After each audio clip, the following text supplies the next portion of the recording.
Bir metne baktığınızda sadece kelimeleri mi görürsünüz, yoksa o kelimelerin arkasındaki koskoca bir dünyayı mı?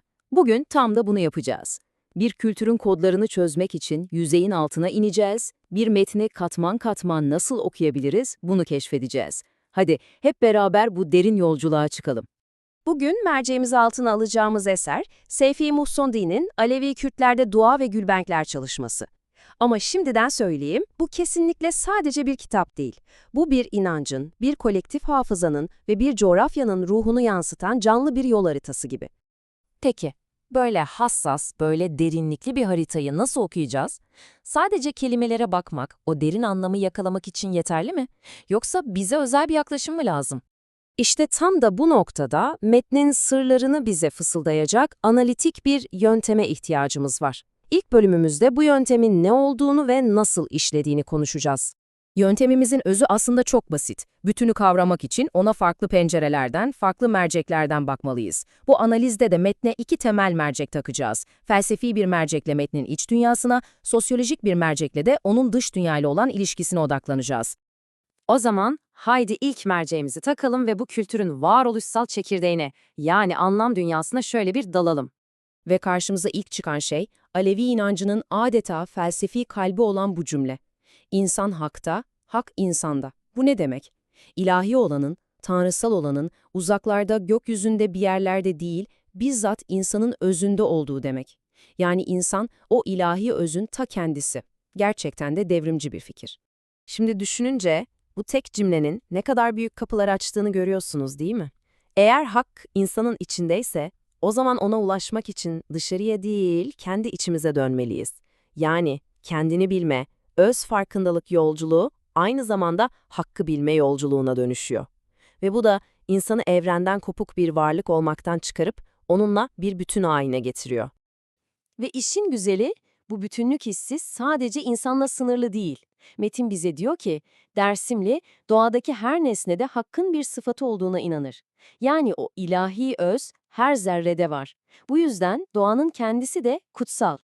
İşte bu fotoğraflar o felsefeyi ete kemiğe büründürüyor adeta. Bu inanca göre bir dağ sadece bir kaya yığını değil, bir pınar sadece bir su kaynağı değil, her biri ilahi olanın kendini gösterdiği, nefes aldığı kutsal birer mekan olabilir. Soyut bir fikir, coğrafyanın ta kendisinde somutlaşıyor.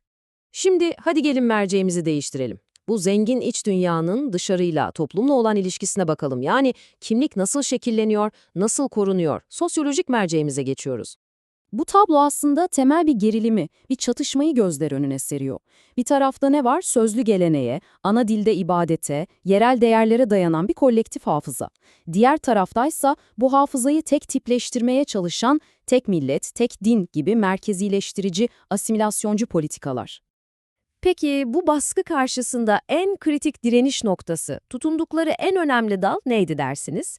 Metinden gelen bu çarpıcı alıntı bize cevabı veriyor. Taviz vermedikleri tek şey, Kürt Alevilerinin kendi dillerinden yaptıkları ibadetlerdi.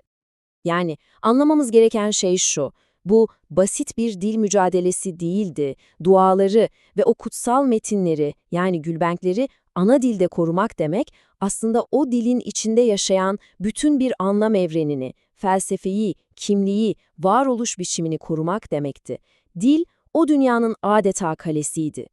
Peki bütün bu analizden ne çıkaracağız? Gelin şimdi bu özel örnekten yola çıkarak her metne, her duruma uygulayabileceğimiz genel bir sonuca varalım. Son bölümümüz kelimelerin ötesi. Aslında bugün birlikte uyguladığımız bu derin okuma yöntemini 4 basit adımda özetleyebiliriz. Bu, sizin de kullanabileceğiniz bir yöntem. Önce elinizdeki metinle işe başlayın. Sonra ona bizim yaptığımız gibi felsefi, sosyolojik gibi farklı merceklerle bakın. Soyut fikirleri metindeki somut kanıtlarla destekleyin ve son olarak tüm bu parçaları birleştirerek büyük resmi, yani metnin ardındaki o bütün dünyayı görün. İşte bu analitik yaklaşım sıradan, yüzeysel bir okumayı alıp onu bir kültürün ruhunu, direncini, anlam dünyasını ortaya çıkaran derin ve anlamlı bir anlayışa dönüştürmenin anahtarı. Ve bu da bizi son bir soruya getiriyor. Peki ya sizin etrafınızda? Okunmayı bekleyen hangi şarkılar, hangi binalar, hangi gelenekler, hatta hangi sessizlikler var? Hangi gizli yol haritaları, şifrelerinin sizin tarafınızdan çözülmesini bekliyor?